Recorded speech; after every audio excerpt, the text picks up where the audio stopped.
Bismillahirrahmanirrahim. Assalamualaikum warahmatullahi wabarakatuh. Semangat pagi semuanya. Mudah-mudahan kita selalu dalam keadaan yang baik, damai, tenang, sehat, dan berkecukupan atas kebutuhan kita. Dan tidak lupa juga kita mensyukuri. Kita mudah-mudahan selalu bisa mensyukuri nikmat-nikmat yang kita terima. Sekecil apapun kita bisa mensyukurinya. Dan juga kita mudah-mudahan senantiasa bisa bersabar atas setiap hal yang belum kita dapatkan. Baik, kita selanjutnya karena ini masih dalam tema besar keyakinan dan juga optimis series di bulan Januari ini, kita kali ini akan membahas satu materi ya.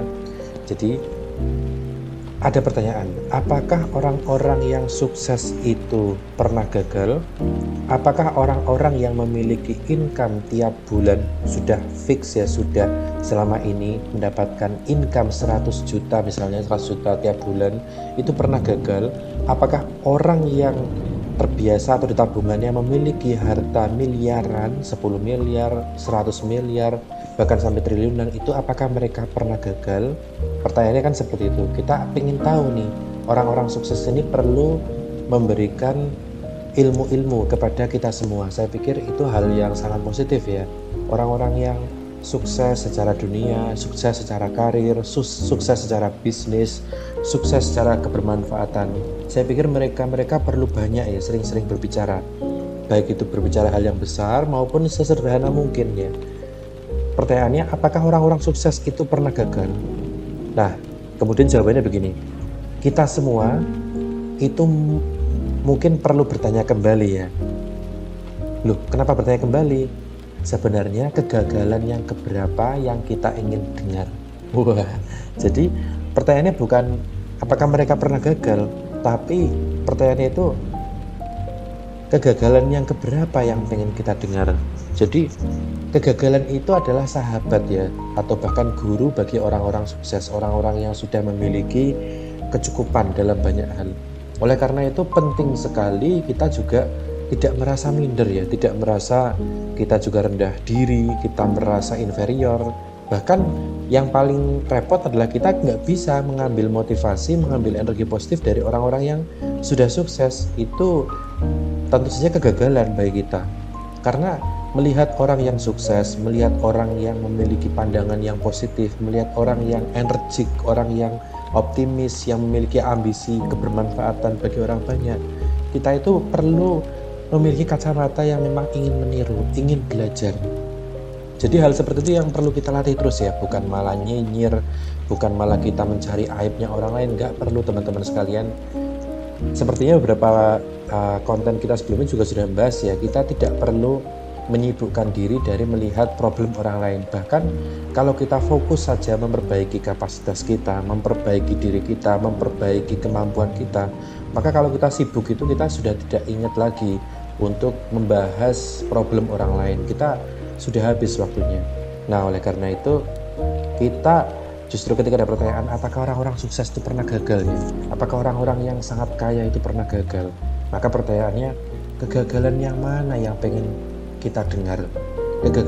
Cerita kegagalan mana yang pengen kita pelajari?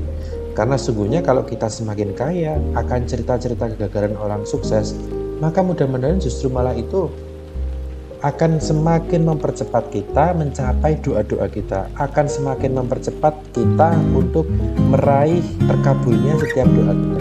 Jadi malah justru orang-orang yang sukses itu perlu banyak bercerita ya. Orang-orang yang memang dalam proses pun juga perlu banyak cerita, apalagi orang-orang yang kaya perlu banyak cerita dengan kejujuran, dengan mereka juga menginginkan agar kita semua, komunitas kita, masyarakat kita semuanya itu memiliki kapasitas, memiliki kemampuan yang memang baik gitu ya, melihat kehidupan baik, melihat bisnis baik, melihat hubungan kepada orang lain juga baik. Nah, seperti itulah hal yang memang kita perlu tularkan ya, perlu kita sharingkan terus, perlu kita bagi, perlu kita perbanyak ya, komunitas itu perlu kita banyak.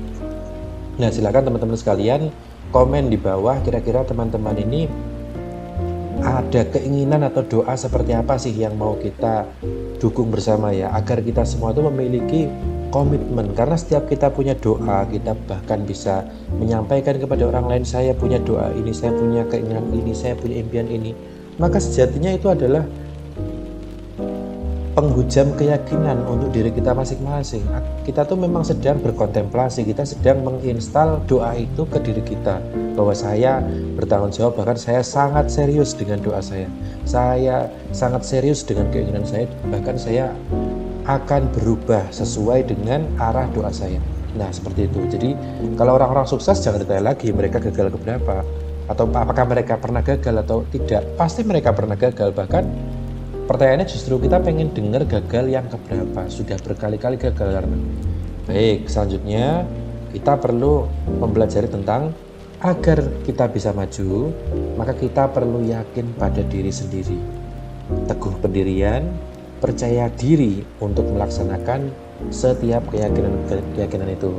Jadi memang ini kembali kepada keyakinan kita. Kita melihat bahwa oh baik, keyakinan itu bisa ditumbuhkan, bisa dilahirkan, bahkan kalau sudah lahir dia perlu ditumbuhkan, dia perlu dibesarkan. Kalau dia tidak dikasih nutrisi, keyakinan itu tidak dikasih motivasi setiap hari, tidak kemudian dirawat, diasuh, dipelihara, ya maka dia akan mengecil ya, motivasi itu akan mengecil, nggak bisa tumbuh kembang dengan baik. Caranya memang kita perlu merawat keyakinan itu, kita perlu merawat motivasi itu, kita perlu merawat optimis itu, karena itu adalah energi yang sangat-sangat besar teman-teman sekalian. Kita perlu memang betul-betul memikirkan ini, anak kecil bernama keyakinan ini, anak kecil bernama optimis ini, karena mau tidak mau itu akan menjadi hal yang sangat penting untuk kita bisa mencapai tujuan doa-doa kita terkabul, betul-betul terkabul, bukan hanya sekedar saya ingin doa seperti ini, saya ingin punya tabungan 10 miliar, saya ingin doa ingin ada 50 miliar di tabungan. Ingat ya teman-teman, kata-kata itu tidak ringan, tidak kosong. Ketika kita berdoa, rumusnya dari Allah, dari Tuhan adalah berdoalah maka akan dikabulkan. Itu rumusnya di Al-Quran seperti itu. Jadi ketika kita berdoa maka akan dikabulkan. Doa itu pasti terkabul. Nah, tinggal bagaimana terkabulnya, kapan terkabulnya, itu banyak hal itu tergantung kita sendiri, bagaimana kita merespon doa kita sendiri. Jadi memang manusia itu unik, kita memiliki keinginan tapi kita tidak terlalu paham dengan keinginan, kita tidak serius dengan keinginan kita, tidak mengerti dengan doa kita. Itu kan jadi unik ya. Nah, makanya kita perlu betul-betul memahami doa kita, esensi doa kita seperti apa.